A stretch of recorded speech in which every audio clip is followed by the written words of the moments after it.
Hello, welcome to Season 4 of How to Play D&D, the explainer podcast where one experienced dungeon master and one failed scriptwriter discuss D&D topics. My name is Kinsey and my ridiculously inadequate pod partner is Lewis McCaffery. Hello, Lewis. Hello, Connor. How are you? Hello, I'm good, thank you. How are you? I'm pretty good. Yeah. It feels weird. I feel like we've not recorded since like last year or something. No, literally last year, and we've been put in a refugee detention centre now. We have.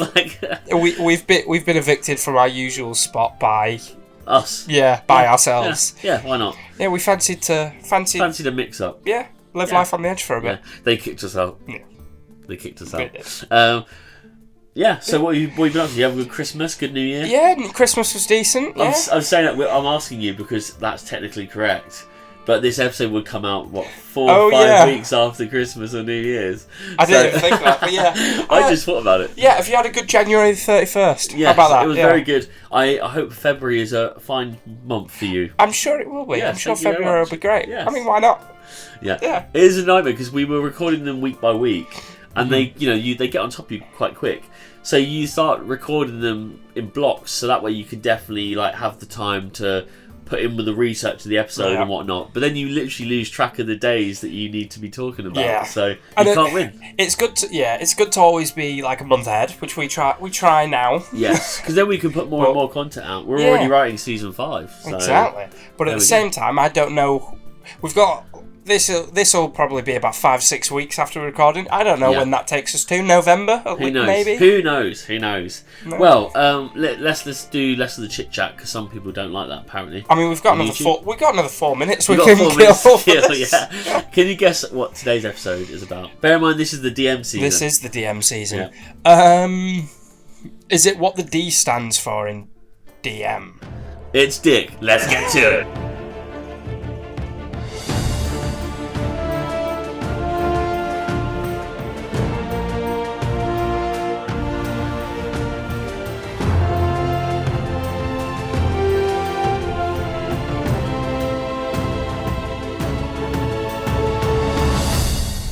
Okay, so today's episode is actually not about Dick. It's about finding players. Maybe one of them's called Richard. Who knows? I've never been more disappointed. Yeah, I'm sorry. Really? I thought Dick would you'd raise your eyebrows. Well, and be excited. That's what I mean. I'm disappointed that it's not about that. Oh, okay, all right, yeah. Sorry, I thought you were disappointed. You're slow in the new year. I know. I'm sorry. Okay, today's episode is all about finding players for your D&D session. We've all struggled to find a strong party to play consistently with at some point, and as a DM, a lot of the pressure is on you to find people that play well together and respect your rules. Not a funny, witty anecdote today. I just thought. I mean, perhaps just say how it is. I mean, scheduling and finding players is the big boss of D&D. It's horrible. It is a nightmare. Okay, well, into the fun stuff. Lewis, I've heard there's treasure in the local cemetery, but don't have the decency to dig up my grandma to confirm the Nazi gold. What am I doing? What? Right. Okay. A few notes, a few pointers. Yeah. Why would there be Nazi gold?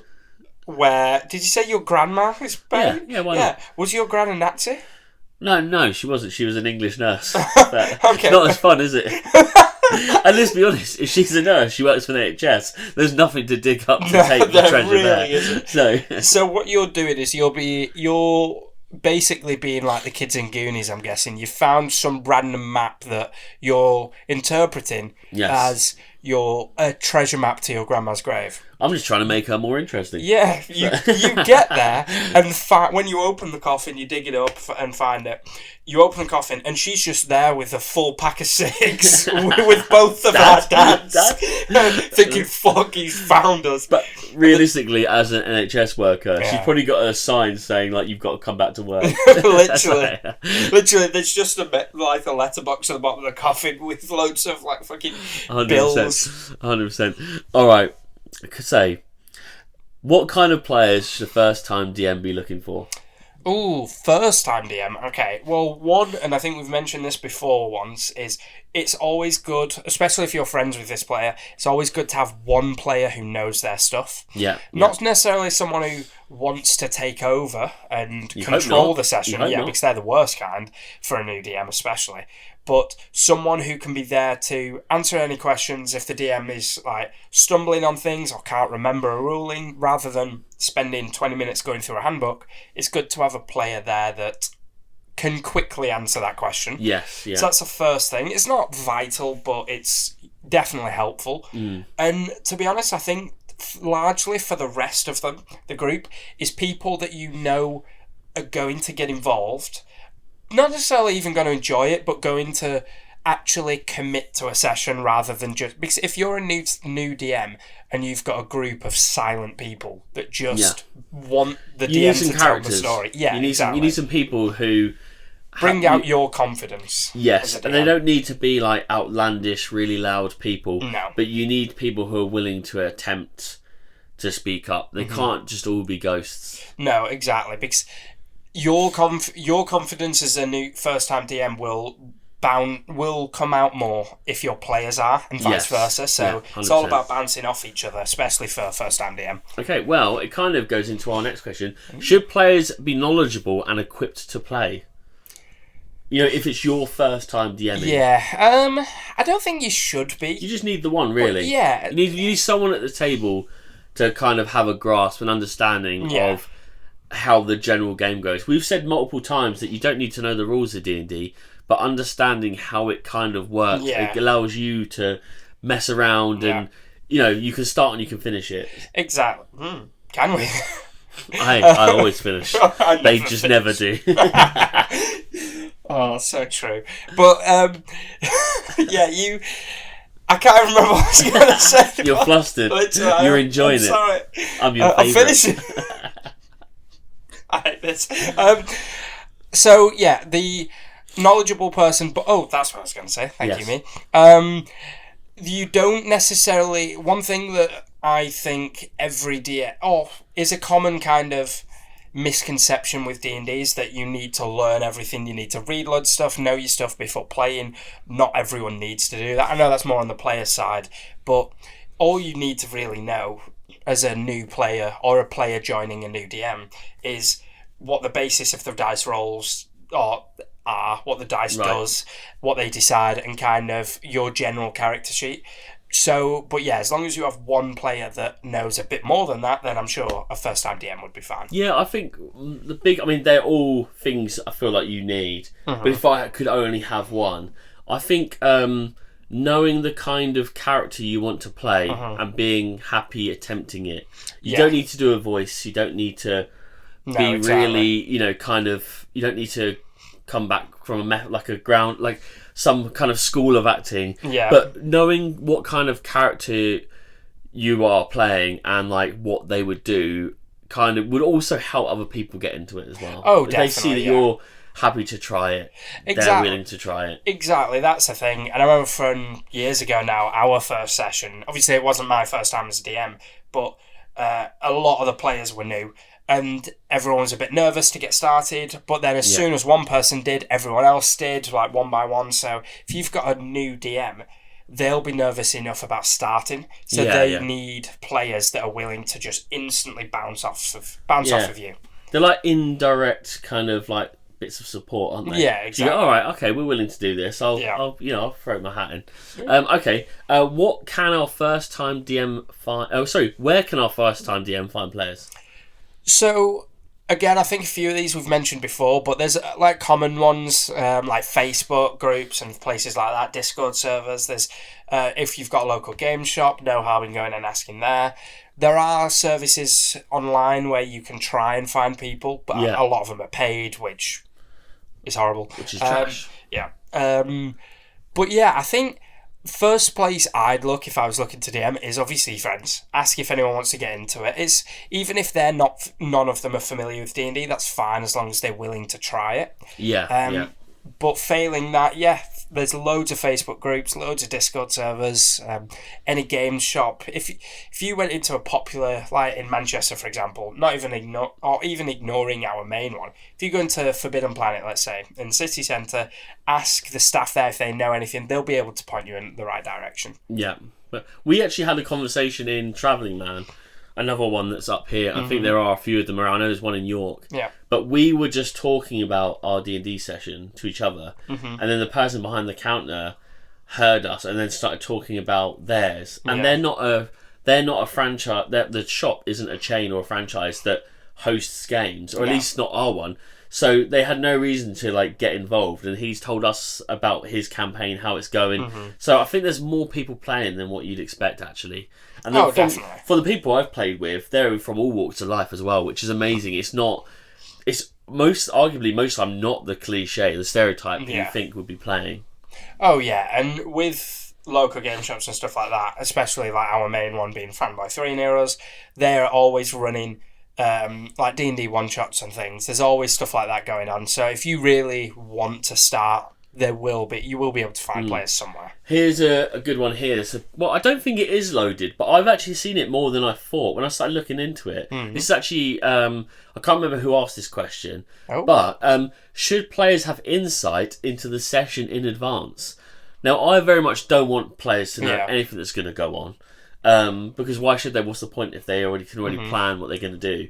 But unless it's like a really integral part of their campaign, they know they've got a plan to like fight the dragon in the next session. But in general, you're not gonna. If it's your first time DMing, you're not just gonna tell them your first ever session in advance. You kind of ruined the fun of your first experience, I think. Yeah, I think as a new DM, probably no. Only because if it's your first time, you might accidentally give away too much information that you don't want to. Probably out of excitement that you do. Yeah. If it's not a new DM, then I don't think you have to. Don't think you don't have to. I think it just depends on the session or the campaign. It's like saying situational. Exactly. Yeah. It's like saying, for example, a campaign that I'm planning at the moment, how in that there's not going to be any evil characters in terms of like player characters. So it's a good themed campaign. Yeah. You already know that. And like I'll tell you guys bits about the world, but that's it. Yeah. But on the other hand, I might run a campaign where you know nothing. So it just depends. Yeah. But for new DMs, no. Yeah, don't spoil it for yourself. The charm of what it is, and also 90% D&D is winging it. So you got to experience that even if you're nervous. Okay, sorry, the mic is literally in shot of what I'm reading for questions. Should the DM tailor sessions to players?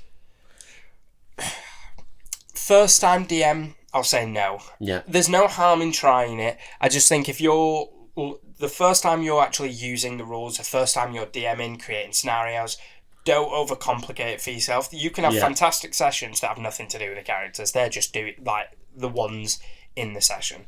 But if you're not a first time DM, I feel like you should always, more so in a campaign than one shots, but you should always try to include sessions that are themed towards a specific character or multiple characters, because you need, we've said this again before, but you need your characters to feel important in the campaign. Okay, but as a first time DM, it should be you getting to understand how a session works. I'm guessing you'd say the same then, because as a first time, like, there's definitely moments in sessions that we have in our campaign that we're playing where they're like it would be, I would argue, integral that the person's there, but then funny enough, when we've mostly done that person has not turned up. So it wasn't integral because you guys still continued and did it. Exactly. So I guess maybe actually just by chance I've not needed them, and I thought they were integral. So no, I don't really think you need to tailor sessions to the players, but there should definitely be moments where it highlights a player's class. Yeah, I think this would be helpful if there's someone who could be stealthily. Yeah, that'll happen naturally though for a first time DM. You can do that without thinking. If you're planning a dungeon, for example, and you decide to add a puzzle that requires you to step on very specific tiles, for example. But then what you don't realise is you have an Air Genasi or another race in the party, and they join and tell you that actually I have a climb speed, so I can climb on the walls and actually get around this a lot quicker, which you might not have even thought of that, but that character will feel like you've probably done that for them because they've been able to utilise their race. And always take advantage of that, because like you said, you're winging most of it, so when things work in your favour and you didn't plan for it, I mean, that's like God-given, a gift from God. Yeah, exactly. Nice. I think a good thing for new DMs, if you really want to try and do it, let's say if you're running a mini campaign, a full one, or three-part session kind of thing, listen to your players as they're talking to each other, as they're role-playing, and if you hear them say anything about their backstory, about what their character was, or anything, just write something down, and then when you're preparing the next one, you've got something that you know you can easily add in. That's kind of that. You want sessions like by and large, to feel like they're not just a person playing a character in a session. It feels like they were chosen to be on this adventure. Yeah. You know? And I don't mean individually. The group should feel like that. It could be at different times. Okay, last question. What type of player are you looking for in your sessions? For me personally, what should people be looking for? We kind of explained at the beginning, but what would your if I had never played before and you got to pick who was in my session, what kind of player would you want a newbie? Players that are willing to bribe their DM with love. That is what I want. You call it love. Yeah. I call it lust. Well, I call it abuse. No, I think the number one, we've said this before, like not in the podcast, but the number one, I think my favourite kind of player is the ones that are very expressive. And that's not necessarily even when they're role-playing, but let's say if you've planned a big reveal or a big plot twist or whatever it is, those players that react the most, and they're the best. Because obviously it makes your job as a DM worthwhile. It makes all the planning worth it. But also players generally just that are willing to get involved. And like you said earlier, it doesn't have to be voices. It doesn't have to be some elaborate backstory. It just needs to be someone that is willing to sit down for a few hours, just get into their character's mindset and actually talk to people across the table and talk to the DM as though they are that character. Yeah, and punctual. Be on time. Be early. Don't be fucking late. People that turn up, that's great. That's great. Yeah, most people can't get players, so getting players that turn up. Beggars can't be choosers, I suppose. But late players don't count. No. Okay. Well, anything to add? I was going to say, what about you? No, enthusiasm is everything. Yeah. I think enthusiasm is everything. Someone who's enthusiastic enough to be misled and decide they're DMing is not the case, and when that happens far too often. What a cop-out answer! You just copied me. You took it from me. Right, okay. Today's adventure is sadly coming to a close. We're back again next week with the topic: if we put trousers on animals, should we still give them pockets? Where do you think the trousers go on a centaur? Do you think they go at the back half up to the waist? Or do you think the trouser goes up all four legs and stops halfway around the body? Right, I'll put this question back at you. I don't know. Given wherever you think the trousers should be on a centaur, where would the back pocket be? Well, the back pocket has to be on your arse, doesn't it? So which part? Where the tail is. So is it on both? Is it across both legs, the trousers, or on the back ones? No. See, I know my answers. Yeah, I think you're going to keep them a secret. Fine, keep your secrets. Okay, and as always, thank you for tuning in. And if you like joining on the D&D action, then please follow us on Instagram and TikTok at How to Play D&D, or check out the link in our bio to join our Discord server. And for BTS of sessions, bloopers, blogs, early access to episodes, and even live Q&As, check out our Patreon at patreon.com/howtoplaydnd. I've been Connor Kinsey. I've been Lewis McCaffery. Good day. Goodbye.